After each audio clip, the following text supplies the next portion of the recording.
Meu nome é Viviane e eu sou residente do primeiro ano de terapia intensiva.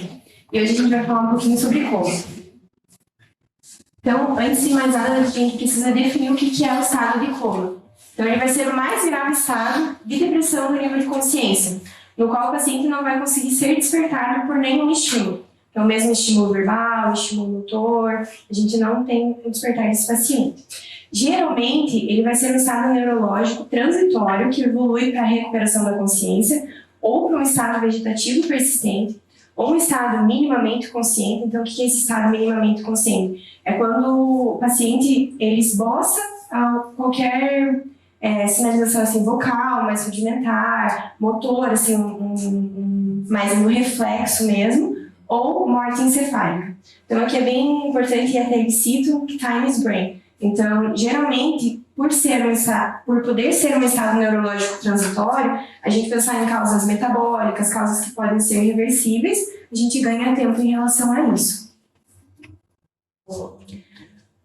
Falando um pouquinho de desordens da consciência, a gente vai falar dos distúrbios agudos na semana que vem, mas só para citar, a gente tem o estado vegetativo, então é quando o paciente está em vigília, mas sem consciência de si e de tudo que está ao redor dele. O minimamente consciente, então ele está em vigília com alteração grave da consciência. Aos poucos, às vezes, ele pode obedecer alguns comandos simples, mas geralmente não obedece a nenhum comando. O estado de delírio, que é uma apresentação aguda dessa alteração da consciência que a gente vê diariamente, né, nas UTIs, a atenção e das funções cognitivas. E a síndrome do encarceramento, no qual o paciente tem a presença da vigília, consciência, cognição, mas ele tem uma função motora perdida. Então, ele está incapaz de fazer qualquer movimento, exceto os olhos. Então, a gente fala que o paciente é como se ele estivesse preso dentro do corpo, né? Ou a verbalização. Então, falando um pouquinho da consciência. A consciência ela vai ser o resultado de duas funções cerebrais. Então, a gente tem o nível de consciência, que vai estar diretamente relacionado ao nosso estado de alerta, e ao conteúdo, que é referente ao conhecimento. O conteúdo ele vai estar totalmente dependente do nosso nível de consciência, mas esse estado de alerta não depende necessariamente do conhecimento ou do conteúdo. O conhecimento ele vai estar relacionado com nossa percepção da memória, da atenção, motivação e a resposta aos estímulos que a gente vai ter do ambiente. E ele reflete a integridade do córtex cerebral e das conexões subcorticais. Como exemplo, a gente tem o delírio, que eu comentei um pouquinho, e o estado de demência. Já o estado de alerta, ele vai ser controlado, né, pelo sistema reticular ativador ascendente, que depois eu vou comentar um pouquinho, e vai estar relacionado com a sua localização, né, então a ponte, no diencéfalo e no córtex cerebral. As alterações, a gente tem como exemplo a sonolência, o estado de letargia ou o estupor. Então, pensando um pouquinho na fisiopatologia. O sistema reticular ativador ascendente vai ser um agregado de neurônios que vai estar presente no tronco cerebral. Coloquei uma figura simples só para a gente relembrar um pouquinho do tronco, né? A presença ali do mesencéfalo, da ponte do bulbo. Tá tremendo um pouquinho, mas não sou eu. Do mesencéfalo, da ponte do bulbo, né? E o diencéfalo aqui em verde. Então, ele vai estar entre a parte superior da ponte, o mesencéfalo, e no tálamo medial. E como que vão ser enviadas essas informações? Então, esses estímulos, eles se iniciam ali na formação reticular, vai mandar para o córtex, né, através do tálamo também, e essas informações para o tálamo vão ser através do sistema reticular ativador ascendente. Esses estímulos, eles tanto são impulsos visuais, impulsos auditivos, através das vias ascendentes, como também, não somente estímulos elétricos, como também estímulos através de neurotransmissores. A gente tem a histamina, a acetilcolina, a serotonina, então tudo vai ser enviado desde ali da medula, né, até passando pela formação reticular, pelo sistema reticular ativador ascendente, para as regiões do córtex. E o que a gente observa é que a máxima interseção das lesões que vão ser causadoras do coma, elas estão na parte superior da ponte e não no mesencéfalo. E lesões que vão estar somente na ponte podem causar o coma, mesmo na ausência de lesão do mesencéfalo. Então, geralmente, quando a gente pensa no coma, a gente atribui ao mesencéfalo, não necessariamente a lesão vai estar lá. E quando que a gente pensa em lesão, para supor um paciente em coma. A gente pode ter, através de lesão específica nesse sistema, né? Então, eu tive alguma causa que lesionou diretamente o sistema, que não vai mais enviar informações para o córtex, ou através das projeções dele, né? Das áreas que ele vai estar mandando informações, ou por destruição de grandes áreas do córtex de ambos os hemisférios. Então, aí entram as causas assim, mais estruturais, que eu vou falar um pouquinho, de lesão supratentorial, infratentorial, ou por uma supressão das funções retículo-cerebrais, ou por intoxicação por drogas, toxinas, ou alteração metabólica. Uma causa muito comum que é a hipoglicemia, azotemia, ou por uma insuficiência hepática. Então, falando um pouquinho da etiologia do coma. A gente tem a etiologia estrutural, então, principalmente o TCE, AVC isquêmico, uma trombose venosa, tumores, né, desmielinização, HSA, aneurismas ou até complicações da gravidez por um AVC ou uma trombose venosa. Falando um pouquinho das lesões estruturais, a gente tem que pensar nas supratentoriais e nas infratentoriais. As infratentoriais geralmente são lesões mais graves, que a gente observa alteração de pares cranianos, né? E ela causa coma por ter um distúrbio do funcionamento dos neurônios desse sistema, ou por uma lesão direta, ou por uma compressão por isquemia. Geralmente elas são difusas ou multifocais, diferente da supratentorial, que ela vai ser mais focal, como exemplo o tumor, o trauma, o AVC ou uma infecção. A gente tem os tipos dessas síndromes da injeção cerebral. Então, alguns deles aqui representados em verde do supratentorial e do infratentorial. E a gente observa que cada uma delas, pela localização, vai ter um mecanismo diferente, uma visualização diferente e uma apresentação clínica diferente também. Então, nas infratentoriais a gente vai ter mais alterações de distúrbios motores, como eu falei, vai se apresentar de uma forma diferente. Por exemplo, na tonsilar, a gente pode observar diretamente já o estado do coma ou representado pela tríade de Cushing. Então, cada uma vai se apresentar de uma forma. Pensando em outras causas, né, a gente tem as etiologias difusas. Então, pode ser por uma infecção, por uma doença autoimune, por síndromes paraneoplásicas, convulsões, pensando no estado pós-ictal, desordens da regulação de temperaturas, que são até causas que a gente, às vezes, deixa passar e não pensa assim no primeiro momento de atendimento. A encefalopatia hipóxico-isquêmica e distúrbios psiquiátricos também. Ele até citava que a depressão maior tem sido um evento assim, mais comum, que muitas vezes a gente não se atenta também. Dentro das causas tóxicas e metabólicas, a gente tem diabetes mellitus, que é o que a gente estava comentando um pouquinho também, as doenças tireoidianas, insuficiência hepática, alterações ácido-básicas, pensando em drogas, né, intoxicações, síndrome serotoninérgica. Até uma das coisas que ele comentava a respeito da depressão foi que o tratamento também pode causar síndrome serotoninérgica, que a gente pode pensar no coma também. Então, fica um tratamento difícil por estimulantes ou por agentes sedativos, analgésicos e antidepressivos. Aqui entra também a síndrome de abstinência, que é algo que vai ser bem importante no tratamento também, quando a gente pensa na tiamina, por álcool ou por benzodiazepínicos. Então, pensando na abordagem inicial, quando a gente fala no coma, a primeira coisa que a gente pensa, vou fazer um neurocheck, eu vou fazer controle de temperatura, o que vai ser a primeira coisa que eu vou fazer? Então, aqui ele comentava que a gente tem que pensar que todas as alterações são emergências agudas com risco de vida. Então, pensando num coma agudo, a gente tem que pensar no que pode ser isso, né? Ou pode ser um mutismo acinético, ou pode ser aquele estado vegetativo que eu já comentei, ou um estado vegetativo permanente, que a gente pensa se já tem mais de um mês, ou um coma mais crônico, que é o caso mais raro, ou depois pensar numa morte encefálica. A gente vai ter uma aula específica de morte encefálica, mas lembrando que a gente só vai iniciar os procedimentos para determinar se é uma morte encefálica, não um diagnóstico, mas para iniciar esses procedimentos, se for um coma não perceptivo, se o paciente não tiver em atividade supraespinhal e se ele tiver uma apneia persistente.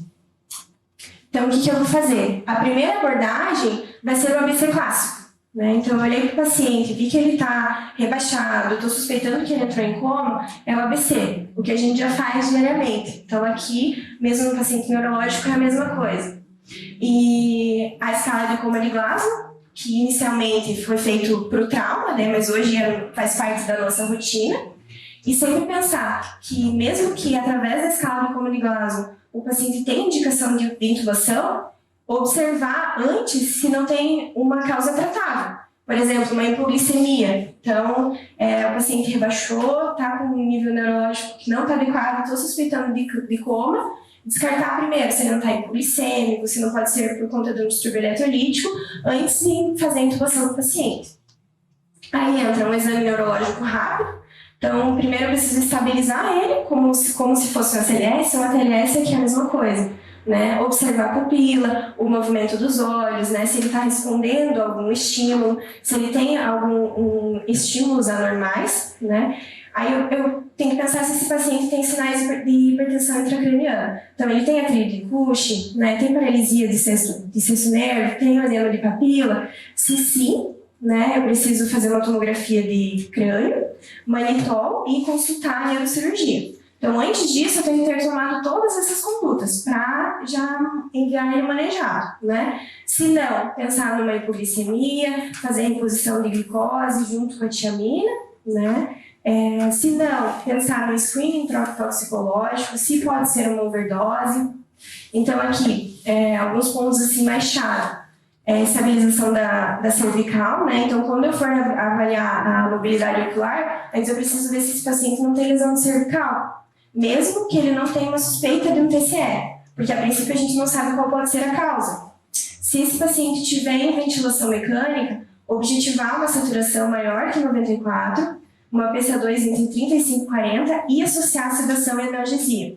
Isso era uma coisa que falava também, que geralmente num rebaixamento de nível de consciência, uma suspeita de coma, a gente pensa, mas antes de intubar, esse paciente precisa ser sedado? Sim, esse paciente precisa ser sedado. Nem que depois a gente otimize para deixar o mínimo de sedação possível, mas naquele início, se eu não fizer a sedação do paciente, pode ser que ele evolua com uma hipertensão intracraniana, pode ser que ele tenha uma piora do quadro por não fazer esse manejo. Glicose hipertônica, né, em todos, eu só não vou fazer se eu descartar, que é um episódio de hipoglicemia. Tiamina, principalmente se eu ver que esse paciente é mais desnutrido, né, tem um histórico de alcoolismo ou de cirurgia bariátrica. Considerar o naloxone ou flumazenil, né, por intoxicação por benzodiazepínicos, para intoxicação, porém, eu tenho que pensar na síndrome de abstinência aguda nos pacientes dependentes. E se eu suspeitar de meningite, né, por esse quadro, uma febre persistente, ou for pela história do paciente o diagnóstico mais provável, já iniciar o antibiótico. Depois que eu faço todo esse manejo inicial, é que eu vou investigar para pensar nesse possível diagnóstico do porquê que esse paciente eu estou suspeitando de um coma. Então, na maioria dos casos, a causa vai ser identificada imediatamente. Então, principalmente se for uma pós-parada, né, por uma hipoxemia ou pós-convulsão. E tem alguns sinais que eu vou pensar também. Então, sinal de febre, eu penso numa meningite, né, e outras causas. Hipertensão arterial, que ela pode ser ou a causa ou a consequência. Então, que eu comentei da tríade de Cushing, ou por um ataque pinéico. Então, daí partindo para o exame neurológico. Então, esse estado ele vai limitar bastante o nosso exame neurológico, né? Então, a gente avalia a escala de coma de Glasgow, que é a nossa rotina, as pupilas, sinais motores focais, que já vai se eu estou pensando numa lesão estrutural, me falar a respeito de ser uma infratentorial ou uma supratentorial, e o padrão respiratório do paciente. Então, aqui é a escala de coma de Glasgow. E pensando na avaliação das pupilas, né? Então, a gente vai ter, através do estímulo luminoso, essa via simpática pupilodilatadora vai se originar no hipotálamo, as fibras simpáticas vão deixar a medula e vão fazer a sinapse no gânglio cervical superior. As pós-ganglionares, através do naso ciliar, vão inervar esses músculos pupilodilatadores. Já a parasimpática aferente, ela vai começar nas células ganglionares retinianas, vão subir pelo nervo óptico até chegar à região pré-tectal. A via aferente vai mandar informações para esses núcleos pré-tectais, né? Depois disso, para os neurônios do núcleo de Edinger Westphal. Na eferente, vai seguir através do nervo óculo-motor, a partir desse núcleo aqui, e vai inervar os músculos pupilo-constritores. Então, isso vai ser bem importante a gente entender para saber o tipo de lesão e qual nervo craniano pode estar afetado ou não. E o reflexo pupilar vai ser através da contração pupilar após esse estímulo pela via parasimpática. E como que eu vou fazer essa avaliação das pupilas? Então, pelas vias, se eu tiver lesões nas vias visuais, eu vou ter a alteração do reflexo fotomotor, mas não da simetria. Então, aqui ele coloca certinho, dependendo de onde ele está acometendo, qual pode ser a nossa alteração pupilar. Se eu observo uma miose fotorreagente, eu penso em lesão de diencéfalo, né? Se eu observo uma pupila médio fixa, eu posso pensar numa lesão de mesencéfalo difuso, que acomete tanto a via simpática quanto a parasimpática. Pensando numa midríase fixa, né? Eu penso no mesencéfalo mais posterior, naquela área tectal, e eu posso ter o ictus, que é o movimento rítmico de contração e dilatação. Se eu vejo uma pupila mais pontiforme, eu penso em lesão de ponte, né, que acomete principalmente a via simpática e um pouco também da parasimpática. E se eu penso numa midríase fixa unilateral, eu penso mais em lesão em terceiro par, suspeitando de uma herniação do uncus. Agora falando um pouquinho dos movimentos oculares que também vão fazer parte quando eu estou pensando no diagnóstico do coma. Então a gente precisa avaliar 3 aspectos com relação a essa motricidade. Primeiro, olhar como que está o olhar do paciente em repouso, para avaliar se ele tem ou não presença de desvios. Depois, eu observo a presença de movimentos oculares espontâneos e eu testo os movimentos oculares reflexos. Então, pensando nos reflexos do tronco, só colocar as imagens aqui. Então, aqui a gente tem um desvio do olhar conjugado, né? Então, aqui em direção ao membro em contração tônico-clônica, que ele desvia para a esquerda, né? Na B, eles estão desviando em direção oposto ao lado hemiplégico, tá? E na C, ele desvia em direção ao lado hemiplégico, que daí a gente pensa numa lesão pontina contralateral ao desvio do olhar. E aqui a gente vai ter o teste para os reflexos do tronco. Então, quando a gente pensa na via óptica e no mesencéfalo, através da avaliação do reflexo fotomotor, do direto e do consensual, que a gente faz diariamente, pensando em mesencéfalo e ponte, dos reflexos óculo vestibular e óculo cefálico, que vão fazer parte depois do protocolo de morte encefálica. Então, no óculo cefálico, aqui na letra A, ele mostra um tronco cerebral intacto. Então, quando eu viro a cabeça do paciente, ele vai automaticamente virar o olhar para o lado oposto. Pensando numa lesão do fascículo longitudinal medial, então ele fica com o olhar fixo. E do tronco cerebral baixo, ele não movimenta o olho. Então, a partir do momento que eu faço o teste, ele fica com o olho fixo.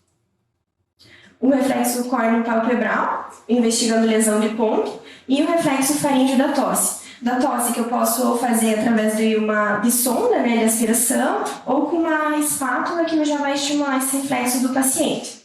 Aqui, no óculo vestibular, eu estimulo água gelada, né? No paciente que não tem lesão, ele vai virar para o lado de onde eu estou estilando. No paciente que vai ter lesão, ele não vai ter essa movimentação do olhar. Pensando agora no padrão respiratório. Então, a gente tem a respiração de Cheyne-Stokes. Então, ela é principalmente observada em encefalopatia metabólica e em lesões que forem comprometer a parte anterior do cérebro e a função diencefálica. Ela, pensando no coma, é um tipo de respiratório, um padrão respiratório, que é um sinal de bom prognóstico. Acho que eu não consigo. Bem, eu tinha colocado um videozinho só para ilustrar como que é esse padrão respiratório, mas aqui na letra A ele mostra. Então, eu vou ter aquele paciente que ele vai estar hiperventilando, ele alterna por uma hipoventilação e depois um período de apneia. Então, ele hiperventila, hipoventila e alterna com um período de apneia. Aqui, na hiperventilação neurogênica central, também vai ser mais comum em encefalopatias metabólicas, mas a gente quase não observa lesão de tronco. Na letra C, a gente tem a apnêustica, então o paciente está inspirando, depois ele faz uma pausa inspiratória e volta a inspirar. Na D, a respiração é em cluster ou atáxica, então geralmente é em lesão de junção ponto medular. É aqui o da letra D. Então, o paciente ele vai respirar inconscientemente e não vai ter um padrão. Então, é uma respiração irregular e que não expande bem a caixa torácica. Então, não expande, não estufa, não infla e ela não vai ser o suficiente para manter um padrão respiratório bom. Tanto essa quanto essa, na CAD, são sinais de mau prognóstico, diferente da respiração de Cheyne-Stokes.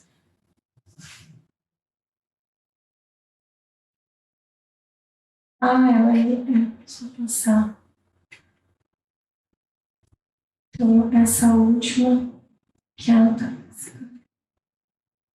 Pensando agora em exames complementares. Então, depois que eu fiz essa abordagem inicial, que eu vou fazer a investigação. Então, na maioria dos casos, a tomografia de crânio vai ser a primeira coisa que eu vou solicitar, o primeiro exame. A ressonância tem um aumento maior da sensibilidade para lesões de tronco, tumor, inflamatória não infecciosa e as desmielinizantes. E a investigação, tanto química quanto toxicológica no sangue, na urina, para pensar em intoxicações, gasometria para pensar em distúrbios metabólicos, um eletroencefalograma pensando no coma metabólico, um líquor pensando em meningite, numa encefalite ou numa doença desmielinizante. Algumas causas incomuns de coma, então geralmente coma no pós-operatório imediato, por uma cirurgia cardíaca com circulação extracorpórea, uma endarterectomia ou cirurgias oncológicas. Encefalomielite disseminada aguda é uma doença que ela pode mimetizar tanto a meningite, e o AVC antes dela evoluir para o coma. Então, geralmente é uma doença de difícil diagnóstico por conta disso.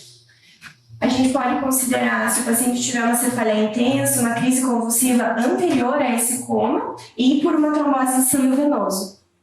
Em relação ao prognóstico, exceto por alguns comas que forem induzidos por drogas ou por alteração metabólica, as etiologias não traumáticas têm um prognóstico muito ruim e com uma mortalidade extremamente alta no primeiro mês ou altos índices de dependência.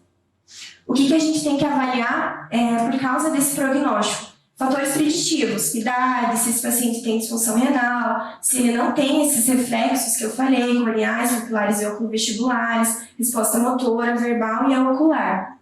E a maioria dos estudos, quando vai avaliar o coma, concorda que esses reflexos de tronco normais mais a subescala de Glasgow são os melhores preditores de morte ou de uma sequela mais grave.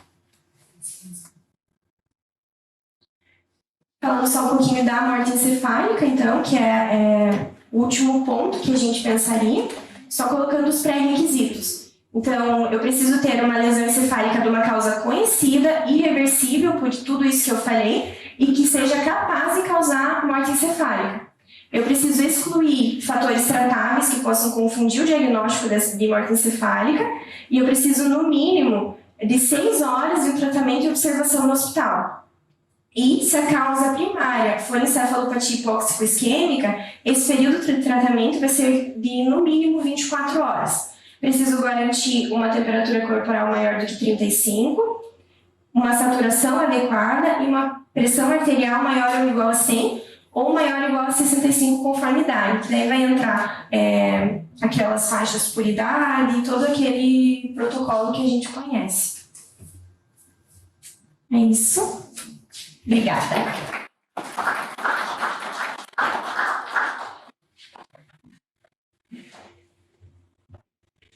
Muito bem, João. Estamos na frente de umas das condições clínicas mais frequentes da prática clínica e, ao mesmo tempo, desafiadora, principalmente para quem está começando. Eu morri de medo de doença. Morro ainda. Orlando, alguma pergunta para Viviane? Doutor, acho que pergunta em si não. É que quando ela começou a falar das causas, né? Tô na Santa Casa. E aí me veio um paciente hoje cedo, que é um paciente que começou cefalia de pressão normal.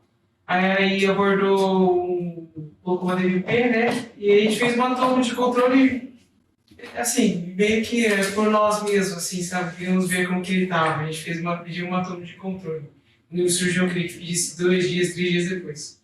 Só que a gente viu que ele não estava acordando, né? Ele estava com um Glasgow ali de 6, 8, entubado, não sei da ventilação. Aí a gente pediu essa toma. E aí ele veio com uma alteração na toma que não tinha, né? E eu nem estava colocado, assim, eu vi ele. Aí eu passei por ele hoje, eu estava hipertenso, bradicárdico, bradipneico. Falei, meu Deus. Quando eu fui ver, aí eu já tinha conversado com o meu cirurgião, porque ele já estava tendo sinais de hipertensão, né? Aí quando ela passou isso, eu pensei, nossa, será que ele estava abordando ele já, o paciente? Né? Porque eu estava tão no quesito assim da Santa Casa, Covid, né? Porque ele acabou indo para UTI Covid. E que a gente não estava pensando que poderia ser uma hipertensão intracraniana, sabe? Né? Aí quando eu parei, ele falei assim, meu Deus, aí tinha um porquê, um motivo, ele tinha feito um procedimento cirúrgico. Procedimento cirúrgico aonde? Neurocirúrgico. Neurocirúrgico, tá? Né? E ainda tinha um quadro clínico condizente. E aí, como não estava no HT, né? Não estava no lugar onde mais tem isso, eu acabei assim, não pensando na hora. Foi quando eu fui ver a tomografia que a gente acabou, meu Deus, falando, acho que pode ser uma hipertensão intracraniana. E a gente começou as medidas corretas para. E o que tinha na tomografia? Na tomografia, doutor, ele tinha feito por causa dessa hidrocefalia e na verdade não drenou. Não tinha drenado, então estava fazendo desvio de linha média, né? E ele não Ele tinha. tinha feito um procedimento de drenagem ventricular externa? Ou de drenagem Ventrículo ventricular? peritoneal. Uma ventrículo peritoneal. Isso. Então, e aí esse paciente fez o procedimento e ele tinha uma tomo de controle, né? Não abordaram, não fizeram uma tomo antes de operar. E aí tinha uma tomo de 2 meses antes, e essa tomo não tinha, além do neurocefalia, tinha também um AVC novo que ninguém tinha sabia que existia. Tinha uma. Aí foi isso. Diagnóstico tardio, né? Foi. Internado dentro da unidade de terapia intensiva, fazer o diagnóstico de hipertensão intracraniana quando aparece o puxa. Pois é. Foi. O comentário foi. Foi organizado. Foi. Aí a gente viu. A gente não Tem que você confessa. a gente não acostumado no hospital que a gente está sabendo mais ou menos o perfil de cada paciente. E realmente, se a gente está no HD, a gente se liga mais disso. Carol, alguma coisa, Carol? Então, doutor, eu achei que a aula foi boa, eu estava bastante ansiosa hoje, antes da aula. Por quê? Ela estava ansiosa? É mesmo? Ansiosa e nervosa. Mas eu achei a aula bastante boa, assim, e realmente que minha principal dificuldade é o diagnóstico, né, do porquê que está fazendo esse rebaixamento, esse ponte. E que a gente viu uma paciente do Covid que fez uma AMR, né, esse fim de semana também. Pelo Covid, mas que a gente nem conseguiu ir prosseguir com a investigação. O vídeo não faz MR. Sim, ela estava internada com Covid e ela estava pronada 24 horas, quando supinamos ela estava midriática fixa. Então ela já estava muito grave, a gente desligou toda a sedação. Excluímos todas as causas que a gente podia, mas ela não tinha condições clínicas de fazer hematomo ou prosseguir a investigação. Então a gente não sabe se ela fez algum sangramento, um AVC isquêmico, que aconteceu. Ok, uma das coisas mais difíceis de se definir é o que é consciência, né?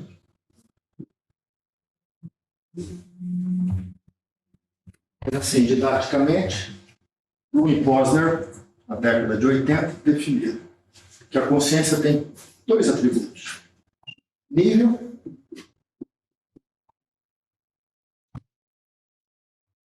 e conteúdo.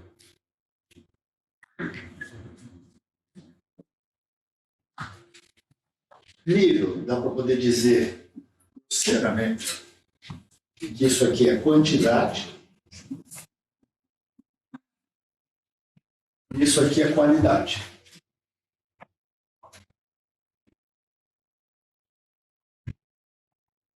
O nível de consciência vai do vigil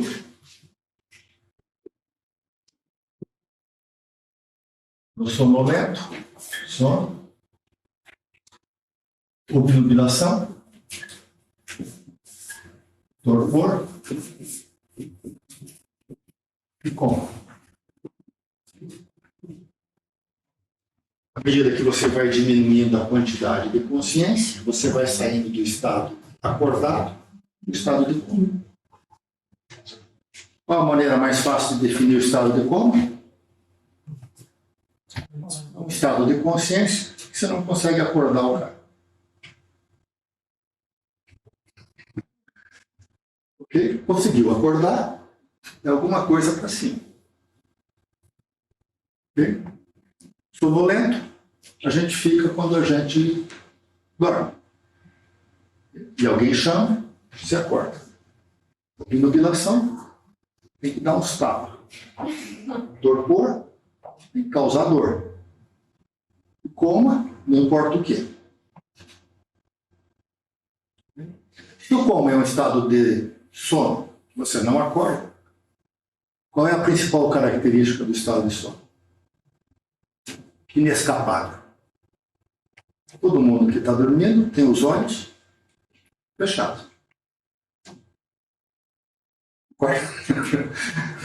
Acordou, abriu os olhos. Abriu os olhos, saiu do corpo. Não tem coma com os olhos abertos. E não tem coma que persiste mais do que...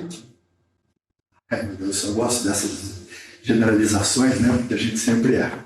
Mas não tem estado de coma que dure mais do que 10 dias. Depois de 10 dias, você te acorda. Com algum nível de consciência.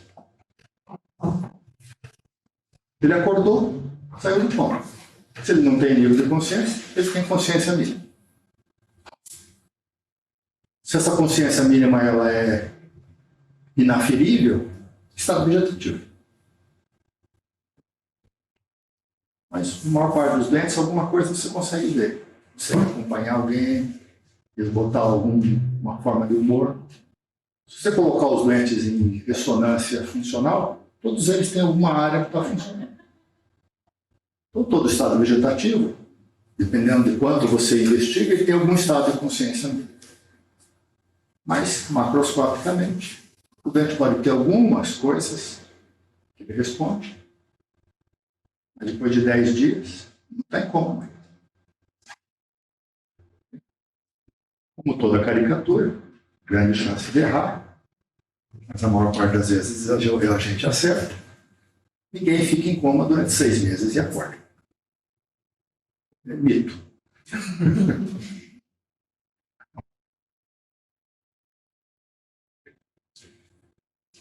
Combinado? Claro que quando você aumentou o nível de consciência, tem um certo nível de consciência, te permite avaliar o conteúdo da consciência. Esse conteúdo ele pode ser, sei lá, inteligente, culto, sei lá como você tem que chamar, pode ser aqui demência grave. Isso aqui pode alterar com as diversas formas de delírio. Não? Você pode ter delírio em quem está bem consciente ou em quem tem demência. Um grau de perda de memória, perda de atividade, perda de capacidade de pensamento abstrato. Mas isso é conteúdo. Como é que eu faço para avaliar conteúdo de consciência num doente em coma ou em torpor? Não dá. Certo? À medida que o doente vai perdendo nível de consciência, a gente não consegue avaliar conteúdo mais. À medida que ele vai acordando, nessa fase aqui, ele pode acordar delirando. Mas aqui embaixo não tem jeito de fazer o diagnóstico de delírio. Se o doente é um doente que não vai... Você vai acordar e ele vai ter consciência normal outra vez ou não. Eu preciso esperar ele acordar para fazer essa avaliação.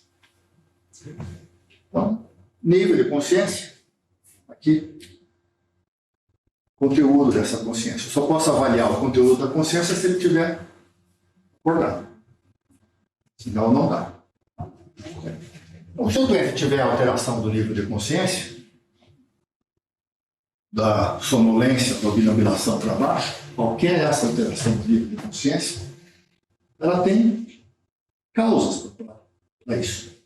Então, o nível de consciência é substância reticular ativadora ascendente, estímulo do córtex cerebral.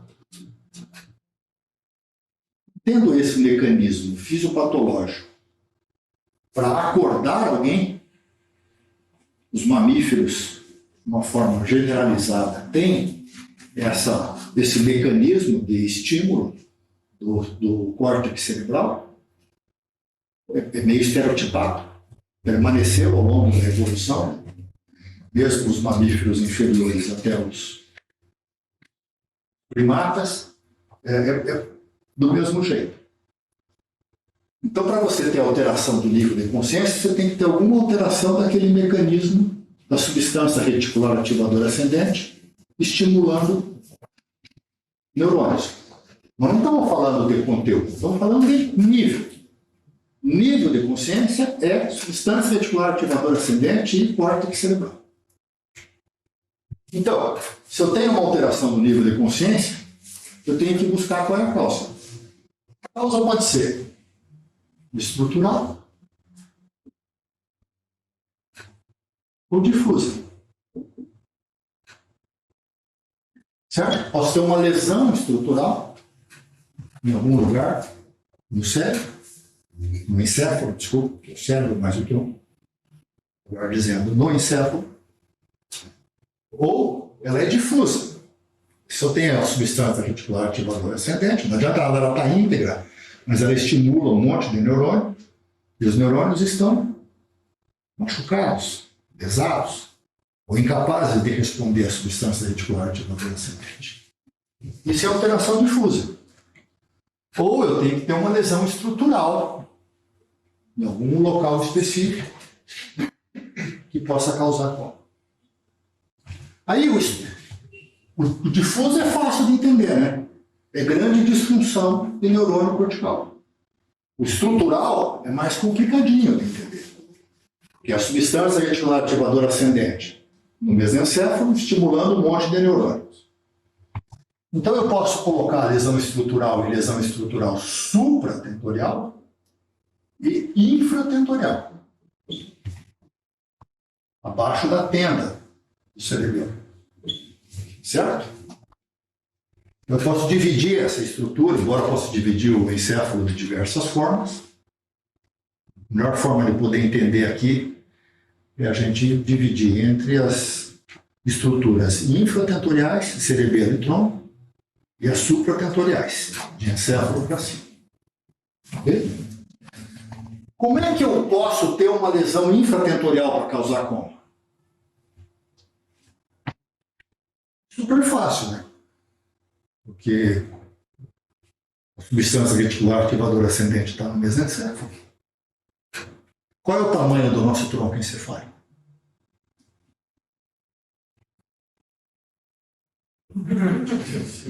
O tamanho do nosso polegar. Só. Faz assim. Tudo passa nesse negocinho aqui. Então não precisa de uma lesão muito grande para causar coma, desde que ela esteja localizada no tronco encefálico. Né? Como é que lesão de cerebelo causa coma? Ela comprime o tronco encefálico. Comprime onde está a lesão, substância reticular ativadora ascendente. Seja isquêmica, seja tumor, seja cisto. Combinado? E a lesão supratentorial, como é que faz conta? Tem que ser muito grande. Né? Porque como é que eu vou ter coma se eu fizer um AVC de um ramo da artéria cerebral média à esquerda? Não leva conta. Leva um déficit motor, mas não leva conta. Todo o restante da minha alteração do meu córtex cerebral está funcionando. Então, lesão infratentorial é fácil. Lesão supratentorial tem que ser grande ou causar herniação. Porque se ela causar herniação, mesmo uma lesão no hemisfério, faz uma hérnia de uncus temporal, daquele mesmo lado, depois uma hérnia central. É todo o encéfalo querendo passar no buraquinho da tenda do cerebelo, do forame da tenda do cerebelo. Isso causa compressão de todas as estruturas supratentoriais. Todos os fascículos ali passando ficam lesados. E a lesão difusa, ela não tem lesão estrutural. Vamos dar 10 causas dele. Lesão difusa. Hipoglicemia. Vai lá, sepse. O que mais? Meningite. Hipopotassemia, hiponatremia. Uremia. Boa. Insuficiência hepática. Hepática grave. Hipóxia. Boa. Hipóxia tecidual, né? Choque. 3, 6, 8. Faltam 2.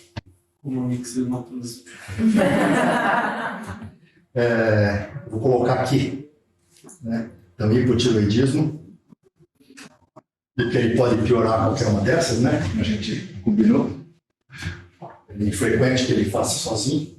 Mas droga, né? Intoxicações. Falta uma ainda. Ajuda lá a ver. Anemia grave, sei lá. Anemia grave faz hipóxia.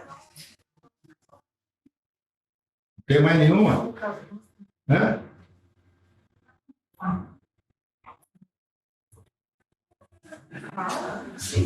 Não entendi. Epilepsia. Bom, qualquer epilepsia. Aqui nesse caso aqui pode ser um estado de mal não compulsivo.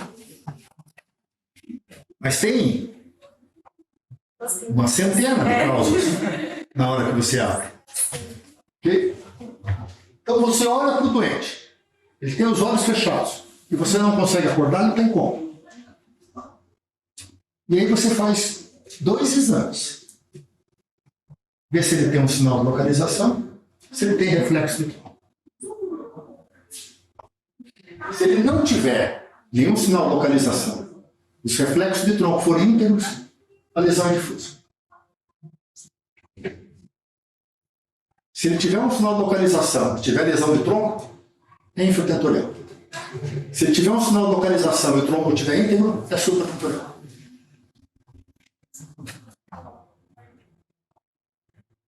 Fácil, né?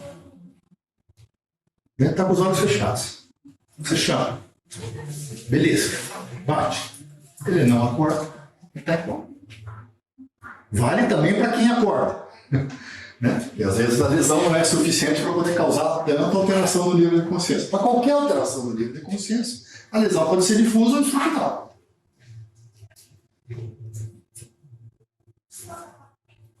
Veja, através de estímulos, se ele mexe os 4 membros. Você não tem nenhum sinal de localização óbvio. Não tem nenhuma paresia, não tem sétimo par. Se não tiver nenhum sinal de localização óbvio, não deve ser supratentorial. São os 4 reflexos de tronco. São 4 reflexos de tronco fácil de fazer na dentadura. 3 obrigatórios, 1 mais ou menos. Então, reflexo fotomotor, reflexo da tosse, né? Reflexo óculo cefálico, reflexo do vômito. Desculpa, torna palpebral. Só faço o óculo cefálico se ele não tiver suspeita de trauma de coluna. Se tiver os 4 reflexos íntegros, não tem lesão grave no tronco, a princípio. E se tiver um sinal de localização, a lesão é supratentorial. Deve ser grande.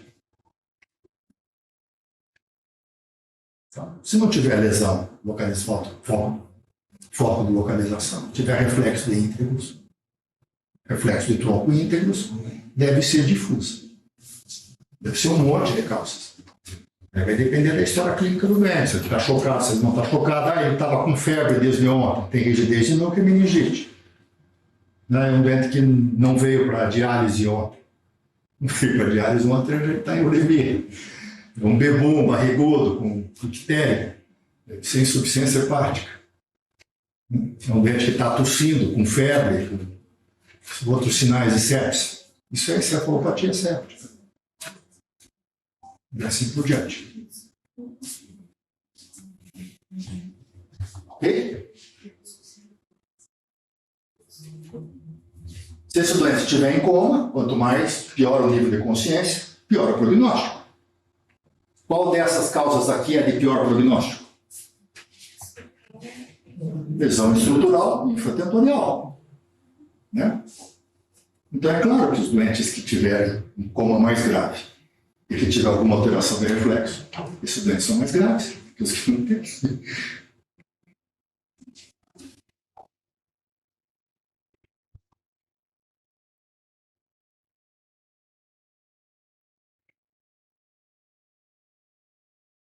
Depois para pronto-socorro, para a primeira abordagem.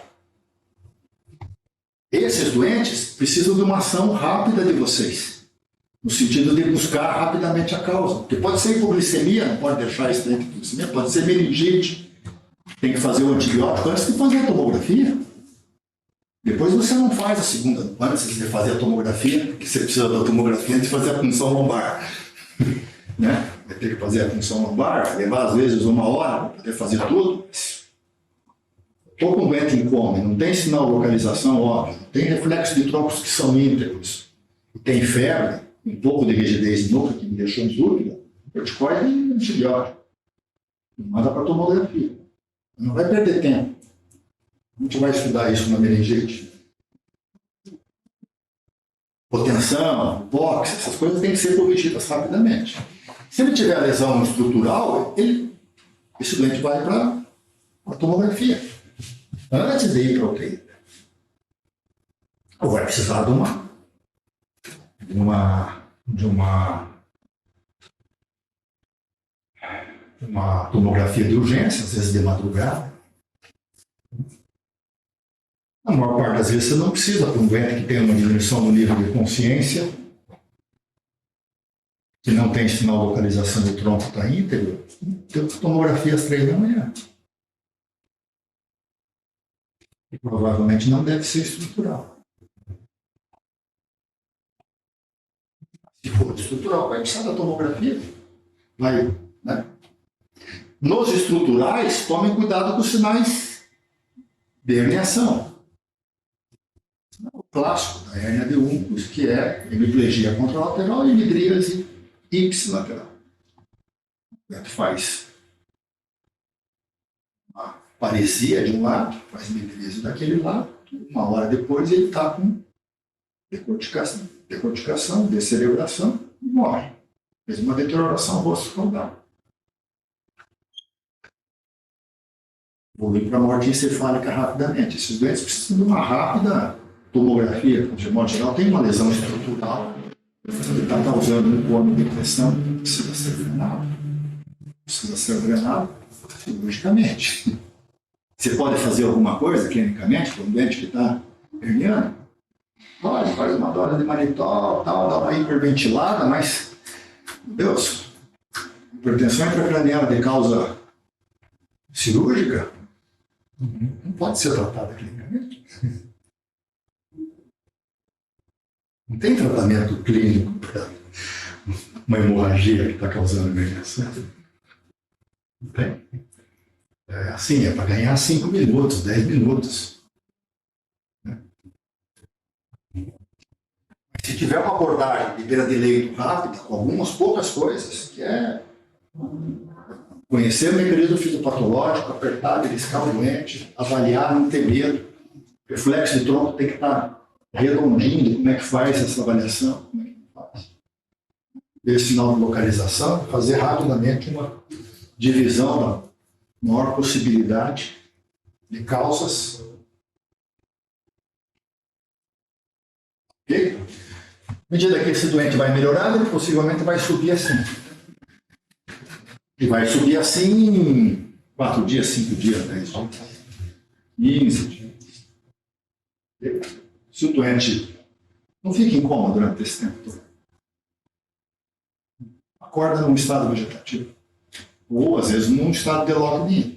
Se a lesão estrutural for primariamente no tronco encefálico.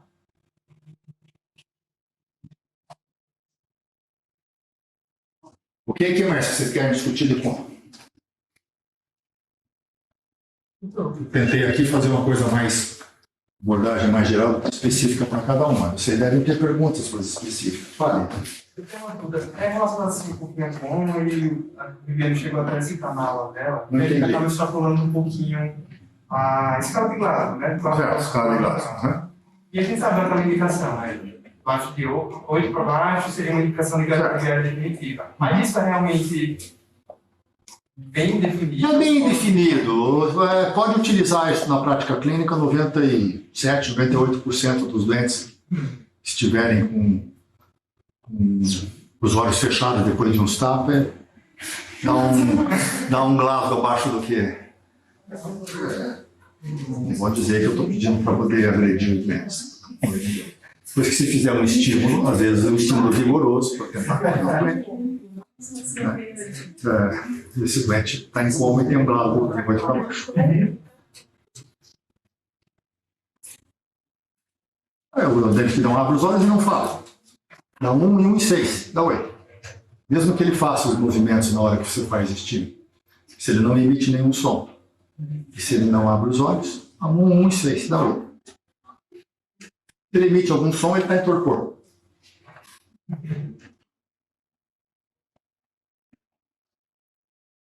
que mais? Plantonista, às vezes, entra em obnubilação e torpor, né? Você tem que entrar na sala da noite, fazendo um barulho grande para poder acordar.